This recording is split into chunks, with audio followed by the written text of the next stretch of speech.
तो हेलो बच्चा पार्टी, क्या हाल चाल? बढ़िया एकदम। तो माना कि लास्ट टाइम से अब तक बहुत दिनों बाद ये वीडियोस आ रही है आपके पास। हम लोगों ने कुछ चैप्टर्स की स्टार्टिंग करी थी, उसके बाद वीडियोस मैंने बंद कर दी थी डालना। बट आई होप सो कि अब से मैं कंटिन्यूएशन में वीडियोस डाल सकूं।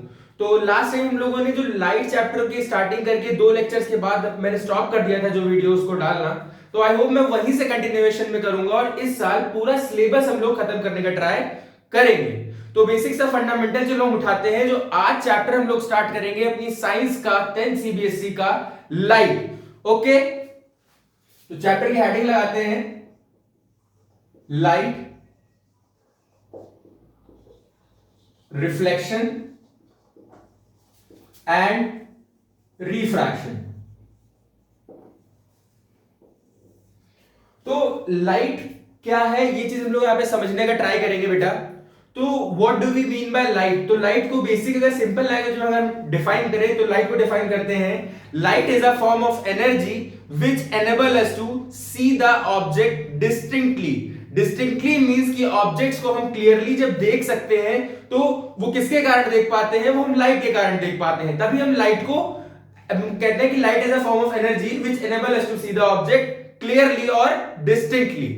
यानी लाइट एक टाइप की एनर्जी है और ये हमको फील भी होता है। फॉर एग्जांपल इस टाइम हमारी गर्मी का महीना चल रहा है तो हम देख सकते हैं कि अगर हम जब बाहर धूप में निकलते हैं तो हमको काफी एनर्जी हम लोग को मिलती है, काफी पसीना निकलता है। तो it is just because of the effect of sunlight which is coming from the सन।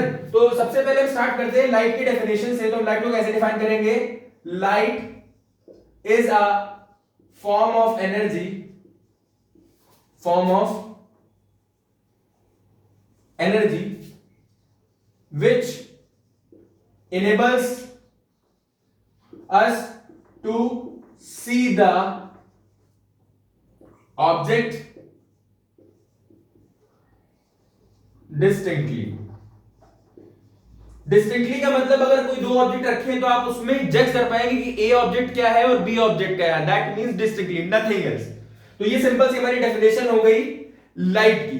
अच्छा, लाइट एक तो चीज, सबसे पहली चीज ये हो गई कि लाइट को हमने डिफाइन कर लिया, क्या हो गया। अब हम यहां पे बात करेंगे कि लाइट चलती कैसे है। यहां पे जो एक लाइट की प्रॉपर्टी है जिसे हम कहते हैं लाइट शोज रेक्टिलिनियर प्रोपगेशन। मतलब रेक्टिलिनियर प्रोपगेशन से हम कह सकते हैं कि always move in a straight line, always move in a straight line. मतलब जो लाइट होती है वो हमारी एकदम स्ट्रेट लाइन में चलती है, जैसे ट्रेन हमारी एकदम सीधी चलती है। वो नर्सरी क्लास के बच्चों की लाइन, जो एक बच्चा एक दूसरे पीछे के बच्चे एकदम हाथ पकड़ के एकदम स्ट्रेट लाइन में जाते हैं। तो वैसे कह सकते हैं it travels in a straight line. मतलब ऑलवेज कैसे ट्रैवल करती है बेटा? Straight line. अब इसी प्रॉपर्टी को it always travels in a straight line को हम क्या कहते हैं? Rectilinear propagation of light. Rectilinear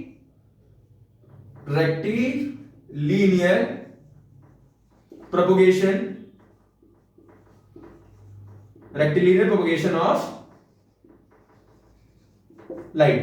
तो ये बेसिक से फंडामेंटल हो गया कि लाइट क्या है और लाइट कैसे हमारी ट्रैवल करती है। Light travels in a straight line, ये हम लोगों ने समझ लिया। अब हम आगे समझते हैं कि स्पीड ऑफ लाइट क्या होती है। तो speed of light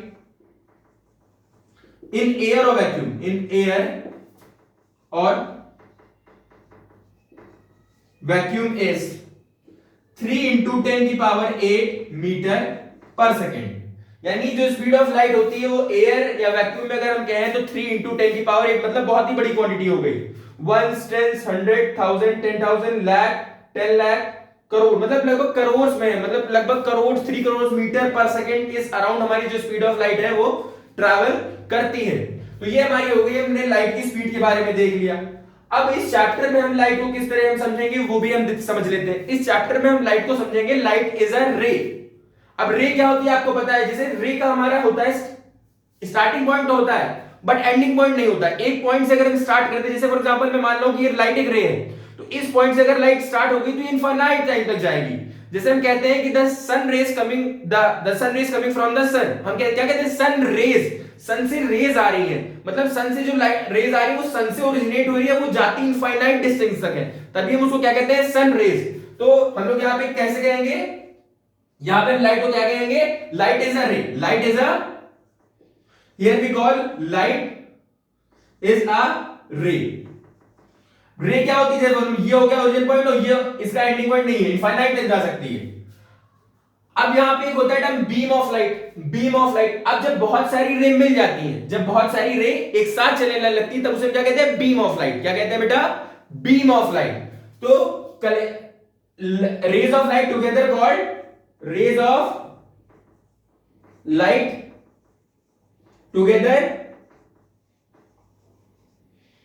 called as beam of light, या हम कह सकते हैं collection of rays of light called beam of light. Beam of light मतलब अगर समझना चाहे तो ये देखिए, तो ये जो हमारा है, ये हमारा क्या है, कलेक्शन है रेज का। तो जो कलेक्शन होगा हमारे रेज का, उसको जो हम बेसिक कहेंगे वो हम क्या कहेंगे बेटा, बीम ऑफ लाइट। तो एक सिंपल लाइट को क्या कहेंगे, रे। क्या कहेंगे, रे।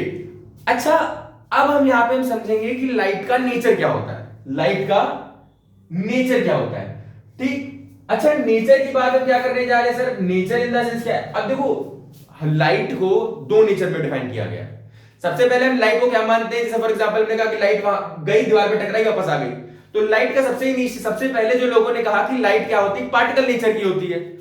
पार्टिकल नेचर हमको भी पता है कि हाँ लाइट क्या है, पार्टिकल नेचर है। क्या है बेटा, पार्टिकल नेचर। मतलब लाइट जैसे एक हमारे बॉल है, तो बॉल को जब हम हिट करेंगे तो वापस हमारे पास आ जाएगी। तो उसी टाइप को लाइट को क्या कहा गया कि light has a particle nature. हाँ बिल्कुल बात सही है। पार्टिकल नेचर से बहुत सारे फिनोमेना हमारे डिस्क्राइब हो गए, जैसे रिफ्लेक्शन ऑफ लाइट डिस्क्राइब हो गया, हमारा रिफ्रैक्शन डिस्क्राइब हो गया। और भी यहां पे नहीं, बट आप आगे चल के बहुत सारे फिनोमेना देखोगे। डिफ्रैक्शन है एक फिनोमेना, इंटरफेरेंस है एक फिनोमेना, और भी हमारे पास कई सारे, पोलराइजेशन है एक हमारे पास फिनोमेना। ये सारे फिनोमेना हम लोगों के वेव नेचर को कंसीडरेशन में करके हम लोग प्रूफ कर रहे थे। बट हमारा एक फिनोमेना है जिसको हम कहते हैं फोटो इलेक्ट्रिक इफेक्ट। जैसे फोटो इलेक्ट्रिक इफेक्ट को आप ऐसे समझ सकते हो कि जैसे हमारे सोलर पैनल चार्ज होते हैं तो उनमें जो कंसेप्ट यूज होता है वो फोटो इलेक्ट्रिक इफेक्ट ही यूज होता है। तो उसको जब डिस्क्राइब करना था, तब लाइट का जो हमारा वेव नेचर था वो कंसीडरेशन में नहीं माना गया। तब लाइट को क्या माना गया, पार्टिकल नेचर। क्या माना गया बेटा, पार्टिकल नेचर। ओके, तो पार्टिकल नेचर तो हम पहले ही कह रहे थे, तो पार्टिकल नेचर तो हम लोगों ने बिल्कुल कहा। बट जो कुछ फिनोमेनाज हैं जिन्होंने क्या साबित कर दिया कि लाइट क्या होती है, हमारी वेव नेचर है। क्या होती है बेटा, वेव नेचर। अब वेव नेचर लाइट का किसने कहा वो हम जरा समझते हैं। सबसे पहले आज हम बात करेंगे nature of light. Nature of light, तो हम कह सकते हैं कि light has dual nature. Light has dual nature. समझ में आ गया, मतलब डुअल नेचर है। Sometimes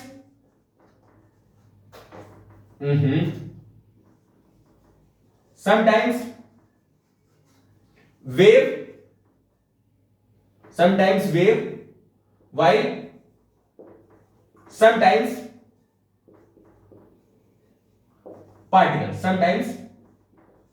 particle. हाँ, बट एक चीज है, दो नेचर है तो बट एक टाइम पे आप एक ही नेचर पकड़ सकते हो। जैसे एक टाइम पे अगर लाइट ने वेव की तरह बिहेव कर दिया, मतलब वेव जैसे हमारी जा रही होती है वेव के फॉर्म में, तो हाँ वेव ही कंसिडरेशन आएगा, फिर पार्टिकल नेचर कंसिडरेशन में बिल्कुल भी नहीं आएगा। और अगर आपने पार्टिकल नेचर को कंसिडरेशन में ले लिया तो फिर कहीं भी हमारा वेव नेचर कंसिडरेशन में नहीं लिया जाएगा। मतलब एट अ सिंगल टाइम मैं दो नेचर में से कोई एक ही नेचर को मैं कंसिडरेशन में रख सकता हूं। तो वही हम कह रहे हैं कि light has a dual nature, sometimes wave while sometimes particle, but can not behave both simultaneously. But can not have both nature simultaneously। Simultaneously एक साथ दो नेचर एग्जिस्ट करेंगे ही नहीं करेंगे, ये चीज मैं यहां पे आपको समझाना चाह रहा था। ओके, तो सबसे पहले हम आते हैं यहां पे किस नेचर के बारे में, पार्टिकल नेचर। सबसे पहले आते हैं पार्टिकल नेचर। पार्टिकल, तो लाइट को पार्टिकल नेचर फिनोमेना हमारा शो कर रहा था, और पार्टिकल नेचर के हमारे पास प्रूफ क्या थे, प्रूफ हमारा रिफ्लेक्शन प्रूफ हुआ जा रहा था बेटा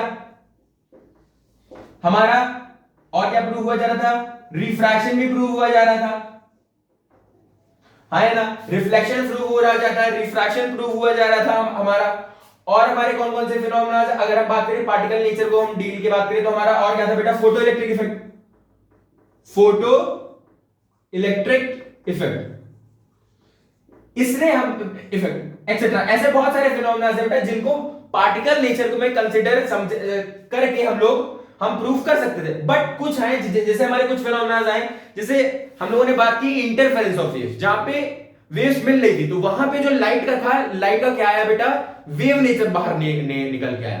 एक्चुअल में आप यहां नहीं, क्लास 12th में जाके हमारा एक्सपेरिमेंट पढ़ोगे, यंग डबल स्लिट एक्सपेरिमेंट, जहां पे इंटरफेरेंस ऑफ वेव, आपकी एनसीईआरटी में आप देखोगे टर्म आएगा डिफ्रैक्शन, वो ऑरेंज कलर के बॉक्स में पहले पेज में हमारा टर्म यूज होगा डिफ्रैक्शन, तो उससे घबराना नहीं है।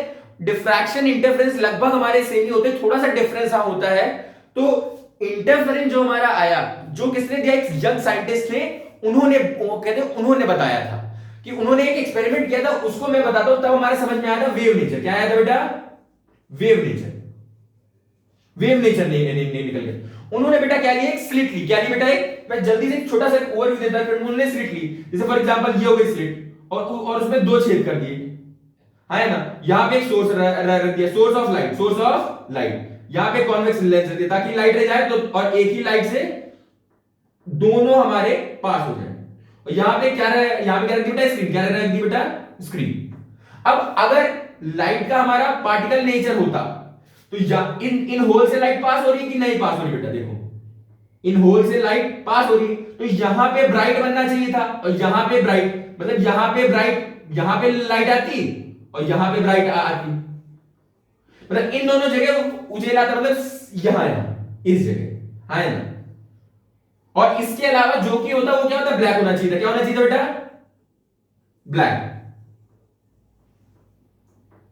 मैं यहां क्यों दिखा रहा हूं, मतलब इस स्क्रीन पे बाकी सब ब्लैक होता, बाकी सब ब्लैक होता, मतलब ये भी ब्लैक, मतलब अगर मैं इसको 3D व्यू में इसका 3D व्यू दिखाऊं तो 3D व्यू आप अगर ऐसे ऑब्जर्व करो तो खाली इसको और इन दो पट्टियों को छोड़ के बाकी सब ब्लैक होता, बाकी सब ब्लैक होता, अगर हम लोग लाइट का पार्टिकल नेचर कंसीडर कर रहे होते।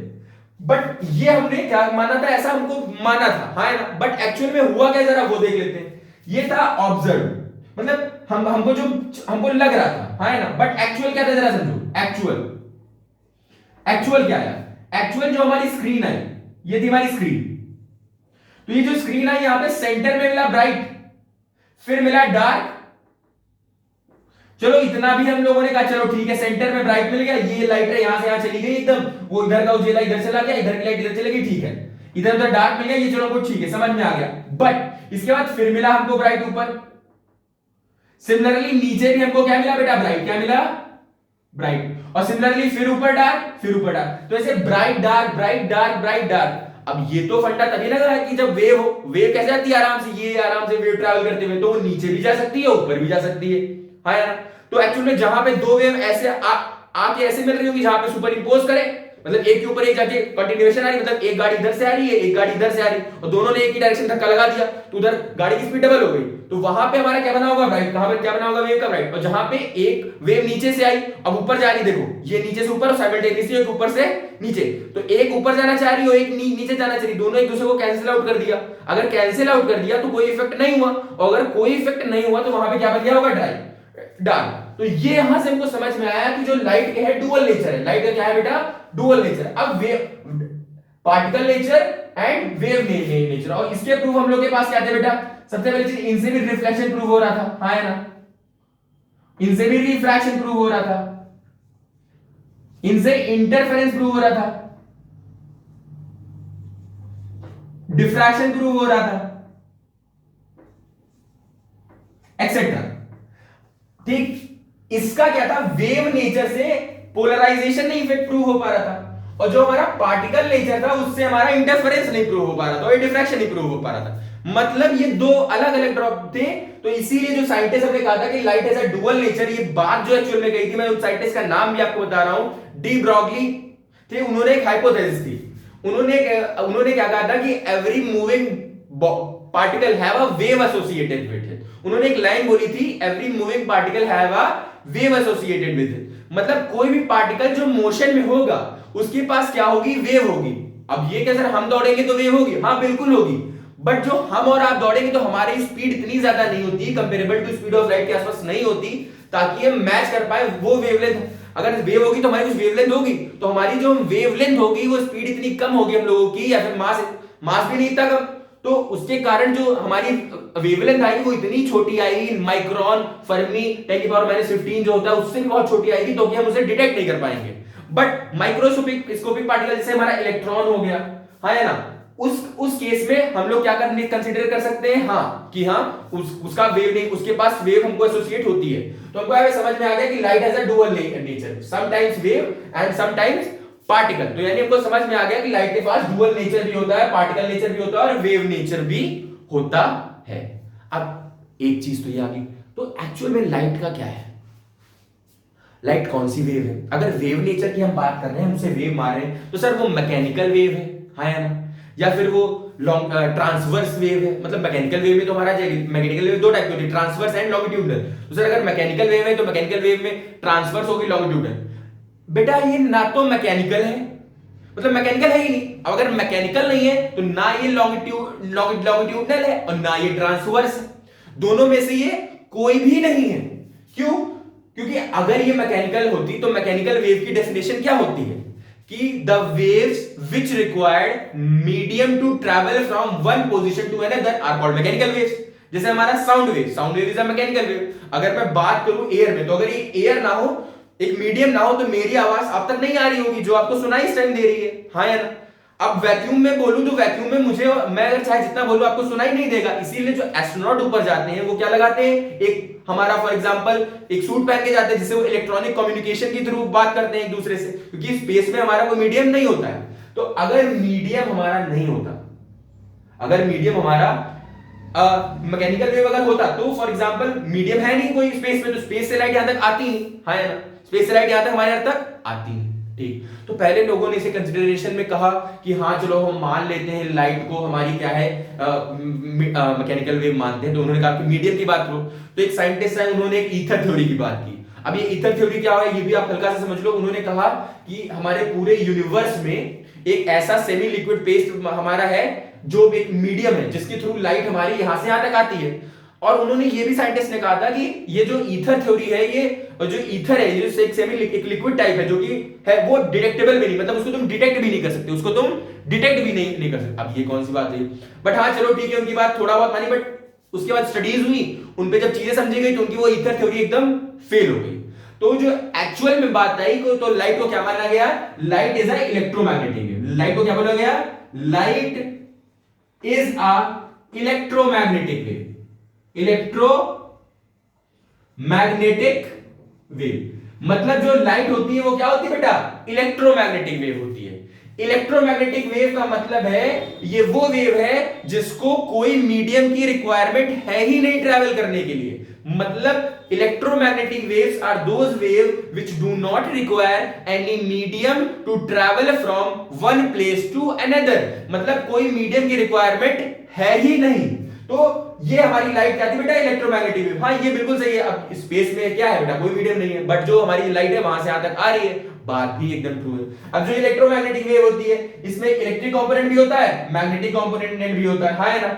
इलेक्ट्रिक कंपोनेंट एक डायरेक्शन में होता है, मैग्नेटिक कंपोनेंट दूसरी डायरेक्शन में होता है, और वेव तीसरी डायरेक्शन में होती है, कुछ हमारी इस तरह, हाँ ना।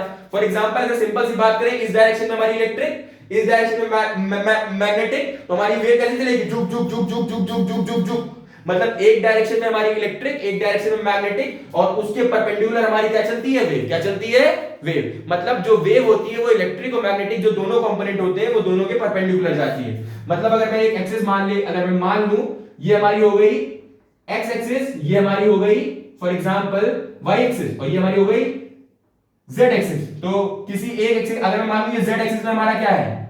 इलेक्ट्रिक कंपोनेंट, हाँ ना। और जो हमारा फॉर एग्जांपल एक्स एक्सिस में हमारा क्या है? एक्सिस में हमारा है बेटा इलेक्ट्रिक, क्या है बेटा? सॉरी मैग्नेटिक, क्या है? या फिर मैं मान लूं वाई एक्सिस में है मैग्नेटिक, वाई एक्सिस में क्या है? मैग्नेटिक। तो हमारी जो एक्स एक्सिस में होगी वो क्या होगी बेटा? वेव। क्या होगी बेटा?